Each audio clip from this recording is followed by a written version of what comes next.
peut-être reprendre nos travaux, si on veut tenir le timing. Je vous rappelle que je suis le maître du temps, pas le maître des horloges, le maître du temps. Et on continue cette partie un peu introductive. On a eu une présentation un peu conceptuelle, de réflexion générale sur ce qu'était et ce que n'était pas l'art déco. Nous allons continuer avec Élise Bourgeois, vous connaissez tous les archives départementales de la Somme, et qui va nous parler des archives relatives à l'histoire de l'art déco dans la Somme. Les historiens de l'art, peuvent aussi déjà admirer les édifices, mais si on veut un peu approfondir les choses, voir qui sont les architectes, qui sont les entreprises, quelles sont les entreprises qui interviennent, mais il faut passer par la case incontournable des archives. Élise, 25 minutes. Élise, 35 minutes. J'ai bien entendu ce que Monsieur le Président du temps vient de me dire. Bonjour à toutes et à tous. S'intéresser à un sujet historique, quel qu'il soit pour le chercheur, qu'il soit jeune chercheur, amateur, éclairé, professionnel de la recherche, c'est un cheminement ardu sur une route qui est semée d'embûches, de choses trappes et de voies sans issue en ce qui concerne les sources archivistiques, puisque c'est mon propos aujourd'hui. Chose trappe aussi pour les sources secondaires conservées dans différents dépôts publics ou encore parfois entre des mains privées, parfois même hors du territoire national. Cette communication se détache volontairement de l'académisme qui devrait me faire dresser pour vous aujourd'hui un tableau très fastidieux, pour moi, soporifique pour vous, et qui aurait contenu une litanie de références et de codes.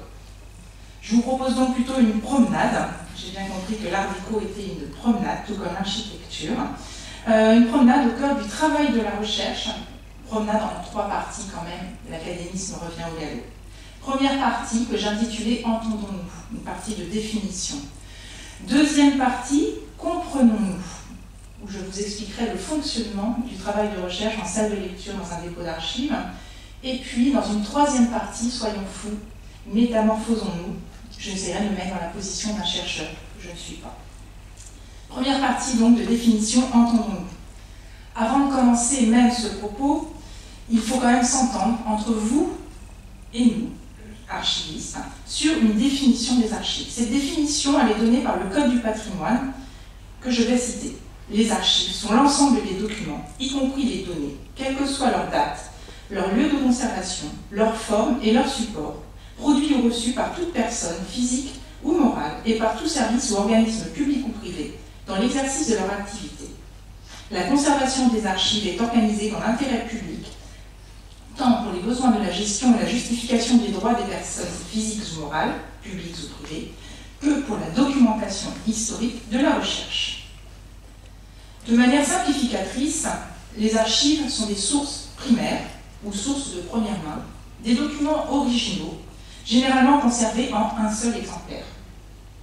Complétons cette définition réglementaire avec celle du Larousse, qui indique que les archives sont aussi le lieu où les archives publiques ou privées sont déposées, les administrations, le service qui les conserve.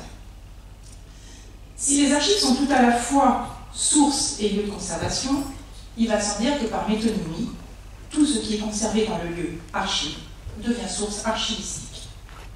Le Larousse précise d'ailleurs que les archives sont, je cite, une réunion importante de documents produits, classés. Fin de citation. Dans le jargon métier, on parle alors de sources secondaires, de sources imprimées. Y sont inclus, ce qui aurait fait bondir les chartistes des siècles passés, les journaux et périodiques, les cartes postales, les affiches, les plans d'architectes, des brochures publicitaires, dont la conservation importe aujourd'hui autant aux archivistes que les documents administratifs originaux.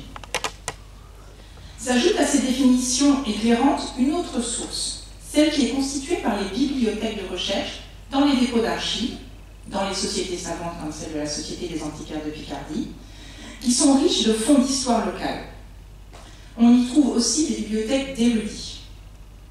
Selon la définition de 2 collègues bibliothécaires, je cite, « Une bibliothèque d'archives est une bibliothèque de conservation de travail et de recherche qui fournit de l'information administrative et historique. Elle conserve les imprimés liés au fonds d'archives et à l'histoire locale. ses fonctions et sa typologie documentaire, littérature grise, publications officielles, revues spécialisées, etc., l'apparente à un centre de documentation spécialisé. Fin de citation. Ces documents sont communément appelés pour nous sources secondaires, imprimées ou non. Pour éclaircir cette typologie, on peut la définir comme un document qui analyse les sources de première main. On retrouve donc dans cette catégorie les écrits des historiens et des chercheurs qui analysent et qui commentent. Enfin, pour compléter cette partie de définition, je souhaite souligner que les sources sont tout autant que les lieux de conservation sont très nombreux.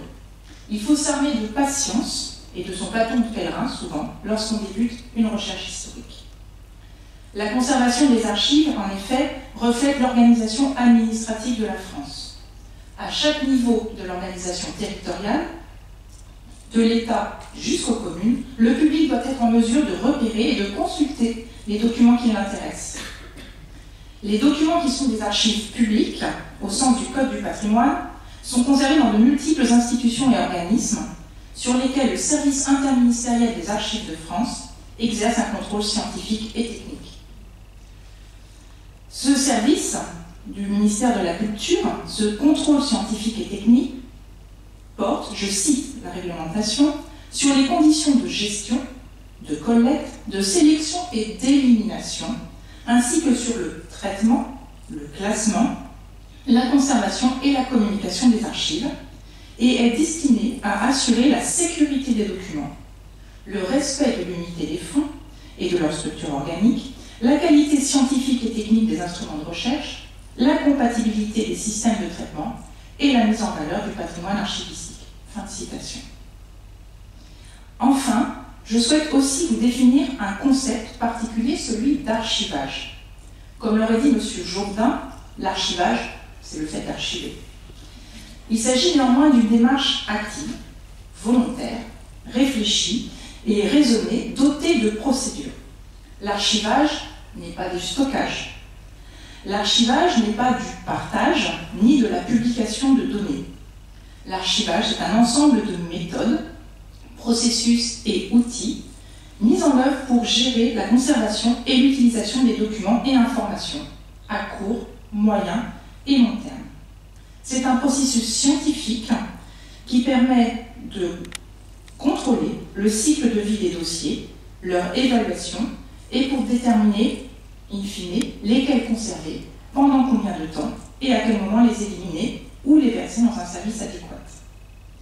Les éliminations d'archives, je vous rassure, sont réalisées dans un cadre réglementaire strict et toute élimination d'archives est tracée par un document appelé bordereau d'élimination. Ce document liste en effet ce qui a été éliminé avec l'autorisation réglementaire de l'administration des archives. Ces bordereaux d'élimination explicitent pour les chercheurs les lacunes, les manques qui peuvent parfois apparaître dans les collections. Pour donner un tableau complet et conclure, je termine en soulignant que les services d'archives peuvent inscrire cet archivage, de manière active d'archiver, sous la forme d'une politique de collecte, document pluriannuel qui formalise les grands axes de la collecte des archives définitives dans un cadre souvent plus large de ce que l'on appelle un projet scientifique, culturel et éducatif ou PSCE. Après cette première partie, je vous l'ai dit, nous sommes maintenant dans la partie où il faut nous comprendre. En effet, la profession d'archiviste n'échappe pas, comme tout métier, à de nombreux clichés.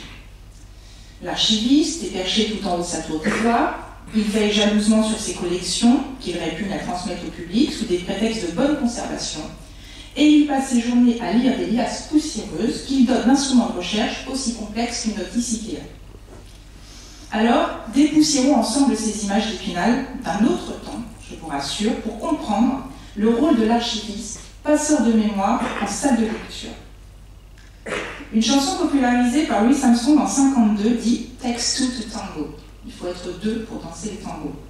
Cette chanson pourrait être l'hymne des archivistes présidents de salles de lecture. En effet, la salle de lecture est ce point de rencontre où personnel des archives et chercheurs se rencontrent enfin. Les premiers mettent à disposition des fonds conservés dans leurs institutions. Ce Cela représente des dizaines de kilomètres de documents, allant du timbre-poste à la fiche 4x3, si on évoque le format, des plus anciens, en 825 pour les archives de la Somme, au plus récent, une note du préfet de 2025 pour parler de date, du feuillet léger, comme une plume, à un registre matricule qui pèse des dizaines de kilos pour parler des muscles des archivistes. Le cœur du travail de l'archiviste est le classement de ces documents et la rédaction d'instruments de recherche qui vont du plus détaillé, un classement à la pince à épiler, à une simple identification qui serait un classement à la fourche, voire à la tractopelle. Ceci se fait en fonction de l'ancienneté, du volume, de la complexité du fond. Mesdames, Messieurs, il est humainement impossible à un archiviste de connaître l'exhaustivité des fonds et des richesses que contiennent nos collections. Néanmoins, dans le travail de classement, les archivistes bénéficient d'outils, notamment le cadre de classement, qui permet d'organiser les collections et par ricochet les richesses. Le classement, c'est ce travail de mise en ordre intellectuel et physique des dossiers qui sont constitués en articles à l'intérieur d'un fonds ou d'une partie d'un fonds d'archives. Le cadre de classement, c'est l'organisation, le plan directeur qui fixe la répartition des fonds entre de grandes divisions et subdivisions, appelées séries et sous-séries. Ces divisions peuvent être thématiques, chronologiques, alphabétiques, numériques, typologiques, etc. L'archiviste applique ce plan aux archives définitives et leur donne un mode de référencement, appelé cotation. Le classement des archives s'appuie sur ce cadre de classement, commun pour le niveau départemental à tous les départements français, composé donc sur l'ensemble du territoire de séries identifiées par une lettre majuscule. Les éventuels numéros de sous-séries, en revanche, peuvent varier en fonction de l'histoire du département, l'histoire du dépôt d'archives même. Par exemple, les dépôts et versements des notaires seront parfois classés en sous-série 3E ou en sous-série 5E. Certaines séries d'archives peuvent aussi ne pas être représentées du tout dans certains dépôts. À l'intérieur de ce cadre formel, qui existe aussi pour les archives nationales, pour les archives communales, les archivistes rédigent des instruments de recherche. Ces instruments fournissent des indications, vous l'avez compris, plus ou moins détaillées sur le contenu de chaque article. L'article, c'est une unité intellectuelle et matérielle de base pour les archives. Cette unité est identifiée par une cote. Il existe de nombreux instruments de recherche, selon l'intérêt du fonds et des besoins du public, selon aussi les exigences scientifiques de la recherche, et puis selon aussi les ressources humaines, matérielles, à disposition pour les rédiger. Ces instruments de recherche ont pour mission d'orienter globalement le public dans les archives. Les instruments de recherche analytiques sont des documents qui fournissent au public une description plus ou moins précise du contenu des fonds.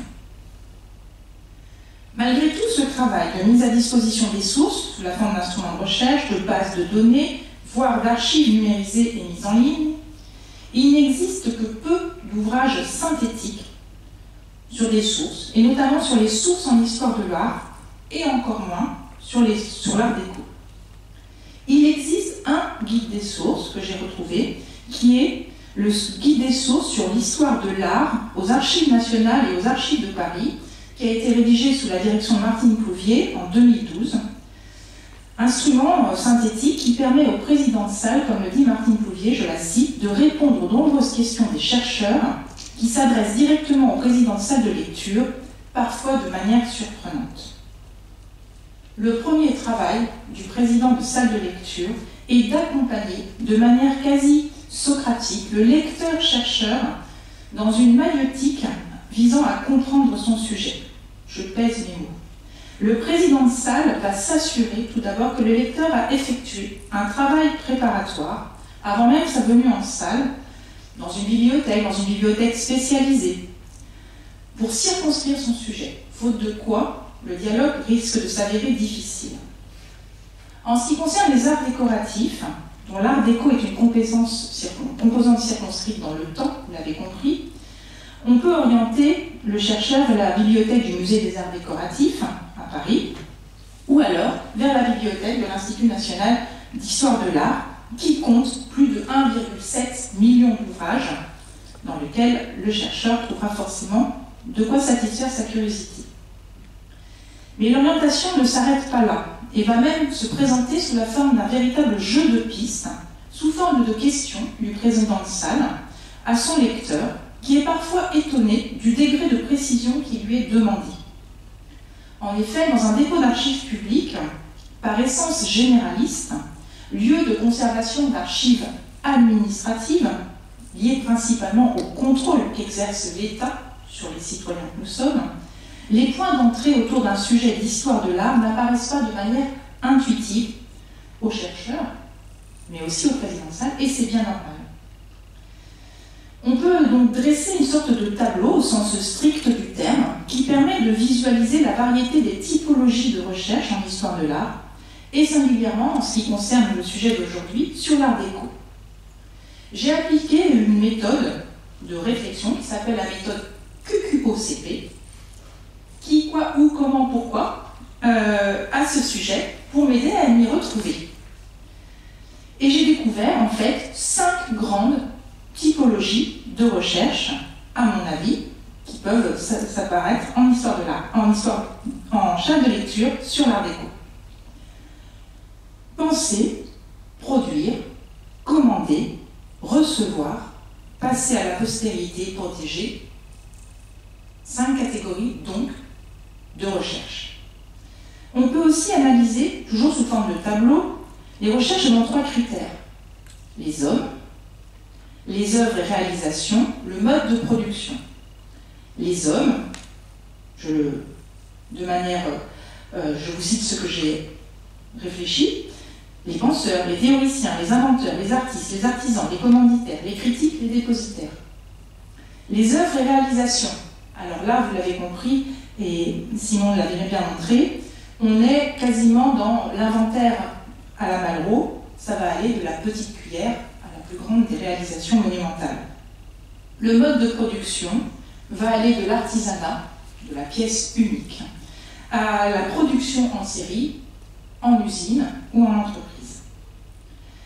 Donc ces items, que j'ai identifiés grossièrement à travers mon prisme, parce qu'il en fallait un, pour chacun de ces items, il existe autant de sources disparates, inventoriées ou non, conservées dans des dépôts d'archives publiques ou encore entre des mains privées, sur l'ensemble du territoire national, voire aussi à l'étranger. Alors, 3e partie, métamorphosons-nous et entrons dans la peau du chercheur. Il est temps désormais de passer de l'autre côté du comptoir de la salle de lecture pour comprendre le fonctionnement de la recherche du point de vue du chercheur.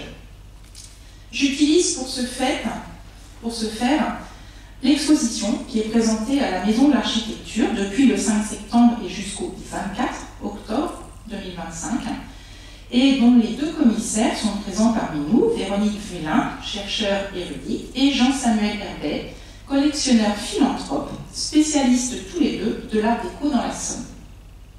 Une exposition, c'est un moment de transmission d'un savoir quasi encyclopédique sur un sujet, le fruit d'un patient et minutieux travail de recherche à des fins de vulgarisation auprès d'un large public, souvent non spécialiste, de manière dangereuse spécialiste du sujet, qui doit pouvoir accéder de manière aisée à des connaissances parfois éminemment techniques.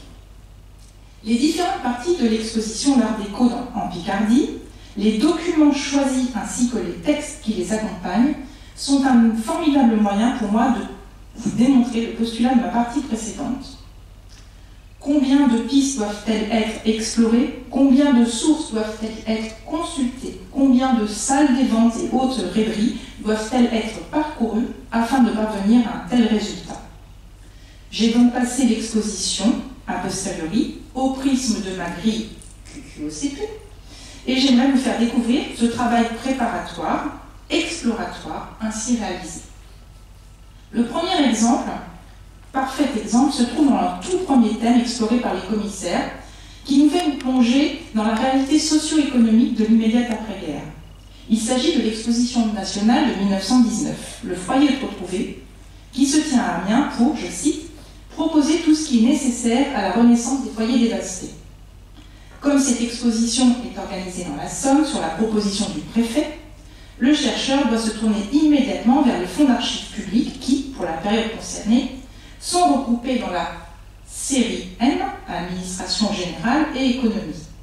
La série M regroupe les documents en provenance du cabinet du préfet et les différentes directions de la préfecture, à quoi s'ajoutent, pour certaines sous-séries consacrées à l'économie, des dossiers produits par un certain nombre de services déconcentrés de l'État. La thématique étant fort vaste, on peut hésiter entre deux sous-séries, la sous-série 8M, commerce et tourisme, ou la sous-série 9M, industrie. On trouve pourtant la seule mention explicite de l'exposition de 1919 dans la sous-série 8M, commerce et tourisme, pour ce qui concerne les archives papier relatives à l'exposition. La seule cote 99M663 contient le dossier d'admission vierge et le plan de l'exposition dans le musée de Picardie, information qui sera reprise dans la presse. Cette cote 99M663 peut vous surprendre, puisque je vous ai dit qu'elle était dans la sous-série 8M. Mais les archives de la Somme, comme nombre de dépôts d'archives, disposent de systèmes de cotation provisoires, plus ou moins exotiques par rapport à la réglementation. Dans notre dépôt, les codes qui commencent par 99 ou KZ correspondent à des archives de la période 1800-1940 qui étaient entassées dans le dépôt de la rue Gauthier de Rumilly et transférées rue Saint-Lucien avant de passer par les mains des archivistes pour être classées. Dans l'urgence du déménagement vers la rue Saint-Lucien, face à la masse, les archivistes ont alors grossièrement identifié toutes les séries d'archives non identifiées, les codes en 99, ou identifié que l'alias serait certainement à inclure dans la tranche chronologique 1800-1940, représentée par les lettres de l'alphabet K à Z, sans pour autant attribuer de série et encore moins de sous-série. Pourtant, depuis ce déménagement, les archives ont fait l'objet de campagnes de repérage, de classement, voire même d'élimination. Certaines de ces codes provisoires ont été communiquées au public.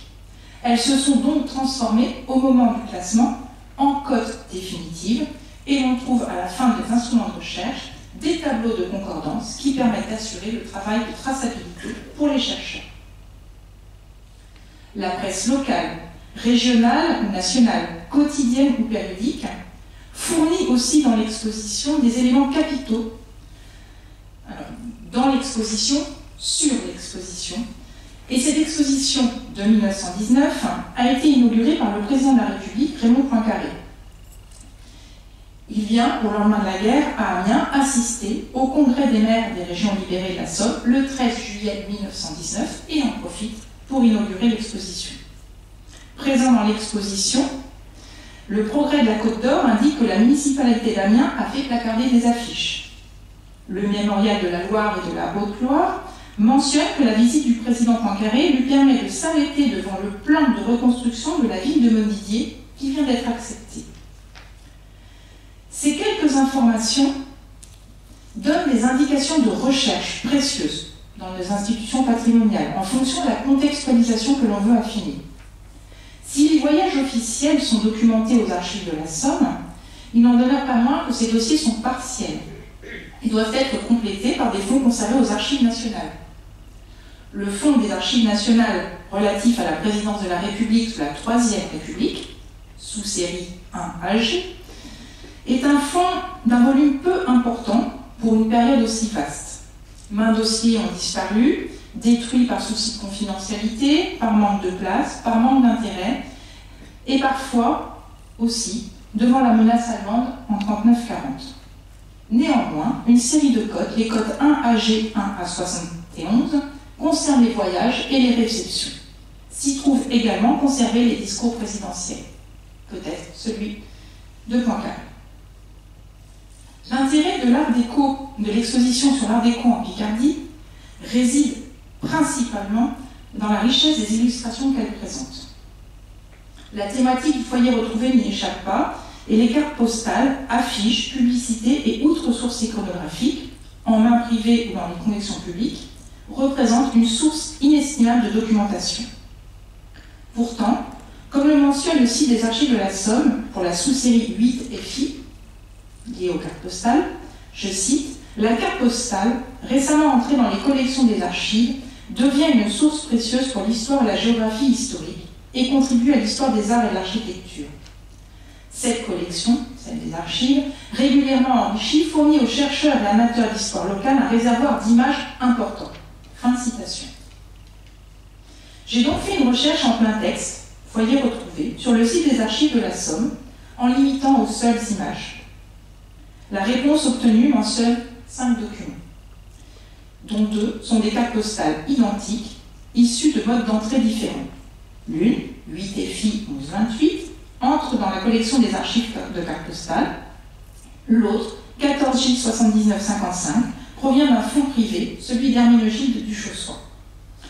On peut noter aussi une cote 5 FI 59, mais qui est là une reproduction photographiée lors d'une exposition de 1964 sur le 50e anniversaire de la guerre 14-18 et le 20e anniversaire de la Libération, source secondaire. Je poursuis mon exploration de l'exposition. Dans la partie construire et reconstruire, on trouve le plan de la ville d'Amiens, conservé aux archives municipales et communautaires, sous la cote 19 FI 170. Ce plan, élaboré par Louis Dutoit, par son cousin Pierre Ansart et Joseph Mallet, a été choisi par les 2 commissaires, et pour une bonne et simple raison, il condense un nombre impressionnant d'informations, mais nécessite une contextualisation. Au moins 2 fils peuvent être tirés, la loi Cornudet de 1919, d'une part, et le débat sur le fait de reconstruire à l'identique ou non, d'autre part. On doit donc, pour répondre à ces 2 fils de recherche, osciller entre les archives de l'État, mais aussi les prises de position des hommes de l'art, comme nous l'a montré Simon Texier juste à l'instant.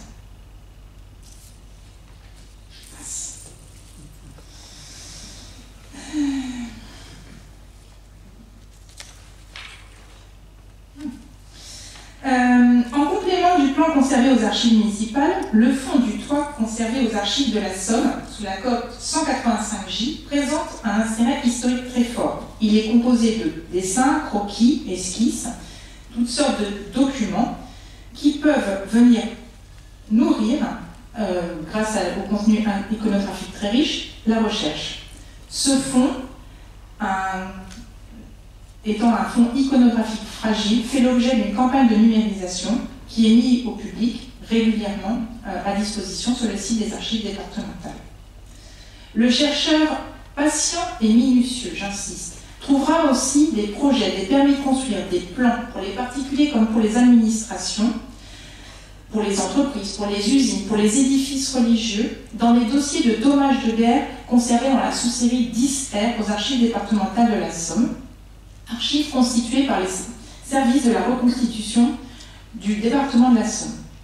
Ce fonds représente environ 200 mètres linéaires et plus de 2000 articles, complétés par des documents relatifs aux coopératives de reconstruction pour un volume de 18 mètres et 272 articles. Le classement est réalisé par commune, puis à l'intérieur de chaque commune, dans un ordre spécifique et toujours le même, bâtiments communaux, départementaux, entreprises, habitat privé. Là encore, ces documents étant particulièrement fragiles, ils font l'objet d'une campagne de numérisation qui s'effectue sur un temps très long, 200 mètres linéaires, compte tenu du volume et du travail d'indexation, vérification qui doit se faire en back-office. Ces dossiers sont fort riches, ils sont exploités dans l'exposition et ils peuvent être complétés toujours aux archives de la Somme par les fonds privés d'entreprises, par exemple le fonds de la sucrerie d'Eppeville. C'est le fonds 49 FI, organisé en 3 parties, dont 2 présentent des intérêts pour notre sujet. Première partie sur le projet architectural de la sucrerie d'Eppeville, la seconde partie consacrée à un reportage photographique des différentes étapes de la construction de maisons d'habitation. La partie de l'exposition sur s'équiper montre combien l'art déco est un art total qui allie modernité et vitesse et impacte tous les aspects de la vie. Il ne se limite pas à l'architecture, mais il touche aussi toute la vie quotidienne. Sur cet aspect, les sources sont à la fois plus nombreuses et plus diffuses. Pour trouver des informations sur les artistes et les artisans, on peut servir de collection de factures et papiers en tête, des devis. On les trouve dans les collections d'archives privées, notamment aux archives départementales de la Somme, dans la sous-série 1J qui regroupe l'ensemble de documents isolés entrés aux archives départementales par voie extraordinaire, que ce soit par don ou par achat. L'art déco bénéficie aussi d'une diffusion auprès d'un grand public à travers la publicité, dont les supports sont nombreux. Affiches, inserts dans la presse, buvards publicitaires, vignettes de marques à collectionner. Tout support publicitaire permet de trouver des représentations, comme c'est le cas dans l'exposition pour les faïenciers Creil-Montreux que l'on trouve dans le catalogue Manu France. Le chercheur peut alors travailler avec les archives du dépôt légal qui assure au niveau départemental et national la conservation de l'ensemble des publications des imprimeurs. À Amiens, le dépôt légal est assuré par la bibliothèque municipale Louis Aragon. Pour conclure mon propos sur les sources archivistiques, pour écrire l'histoire de l'art déco, je voudrais prendre appui sur une réalisation de l'art déco en Picardie présentée dans l'exposition et dans un ultime jeu de questions-réponses, comme il pourrait avoir lieu en salle de lecture, vous montrer comment on peut suivre le cheminement parmi les sources archivistiques. J'ai choisi l'hôtel de ville de Montdidier. Je vais d'abord citer le texte de l'exposition et en ping-pong vous dire quelles sources on pourrait utiliser. 1. La municipalité lance un concours en 1926. Archives municipales de Montdidier, série O des archives départementales, presse locale pour les annonces légales. 2. L'agence des architectes parisiens Duval et Gonze, la thèse de Jean-Charles Capronnier. 3. Le bureau technique des bateaux armés NBIC de Compiègne est sollicité. Centre des archives d'architecture contemporaine de la Cité de l'Architecture et du Patrimoine. 4. L'hôtel de ville est inauguré le 7 juin 31. Presse locale, archives municipales encore en mairie ou déposées aux archives de la Somme. Archives départementales de la Somme, série O. 5. Classé monument historique en 2003. Dossier de protection à la DRAC des Hauts-de-France. 6. Le sculpteur Raymond Couvel, Grand Prix de Rome. Site de l'association Richesse en Somme d'André Gerville, qui photographie et documente le patrimoine des communes picardes. 7. Le peintre Picot, Maurice Picot, C-A-U-D. Le site Arnet, ou n'importe quel site de vente volontaire, où l'on peut trouver des documents d'archives inédits, encore en main privée. 8. Un ferronnier d'art local, Olivier Balin, annuaire général du département de la Somme. Et on pourrait poursuivre ceci ad libitum. Puisqu'il faut conclure définitivement, il n'était pas raisonnable aux organisateurs de ce colloque de me demander une communication sur les sources de l'art déco en Picardie. Et pour m'en sortir par une ultime pirouette, je pense qu'il eût été plutôt heureux de consacrer l'intégralité de ce colloque aux sources archivistiques sur l'art déco en Picardie. Je vous remercie.